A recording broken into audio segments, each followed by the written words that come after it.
दुनिया का सबसे खतरनाक स्टैंड ऑफ जो कि नॉर्थ अटलांटिक के ठंडे पानी में हुआ। दरअसल यूएस स्पेशल फोर्सेज ने रशियन फ्लैग्ड ऑयल टैंकर मारिनेरा पर कब्जा कर लिया और ये कोई मामूली सीजर नहीं है, बल्कि ये ट्रंप एडमिनिस्ट्रेशन का रशिया और वेनेजुएला के खिलाफ एक ओपन डिक्लेरेशन ऑफ वॉर जैसा है। दरअसल पिछले 2 हफ्तों से यूएस कोस्ट गार्ड और नेवी इस शिप का पीछा कर रही थी।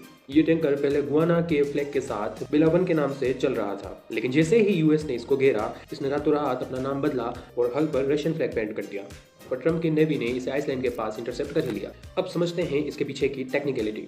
दरअसल ये शिप रशिया की शेडो फ्लीट का हिस्सा है। ये वो पुराने टैंकर्स होते हैं जिनका यूज रशिया ईरान और वेनेजुएला सैंक्शंस को बाईपास करने के लिए यूज करता है। यूएस डिपार्टमेंट ऑफ जस्टिस का क्लेम है कि ये टैंकर हिजबुल्लाह के लिए इलिसिट कार्गो कैरी कर रहा था और ट्रंप के वेनेजुएला मेरीटाइम ब्लॉकेड को तोड़ने की कोशिश कर रहा था। और सबसे शॉकिंग बात तो ये है कि बोर्डिंग के वक्त ये शिप पूरी तरह से खाली था। ये शिप सिर्फ वेनेजुएला से ऑयल लेने जा रहा था। तो सवाल ये है कि क्या यूएस खाली सिविलियन शिप को इंटरनेशनल वाटर्स में सीज कर सकता है? ये ऑपरेशन इतना रिस्की था कि रशिया ने अपने टैंकर को प्रोटेक्ट करने के लिए अपने न्यूक्लियर सबमरीन्स और वॉरशिप्स भेज दिए थे और यूएस को ये बात पता थी। इसलिए ऑपरेशन एब्सोल्यूट रिजॉल्व के अंडर अमेरिका ने आइसलैंड और यूके से P-8 पेसिडोन और RAF Rivet Joint spy planes deploy किए ताकि रशियन सबमरीन्स को ट्रैक किया जा सके। यूएस, यूरोपियन कमांड और यूके मिनिस्ट्री ऑफ डिफेंस ने मिलकर इस ऑपरेशन को अंजाम दिया और अब रशिया का कॉन्टैक्ट इस शिप से टूट चुका है और उनके लॉ मेकर्स इसे एक आउटराइट पायरेसी कह रहे हैं, यानी कि सरल भाषा में कहे तो समुद्री डकैती।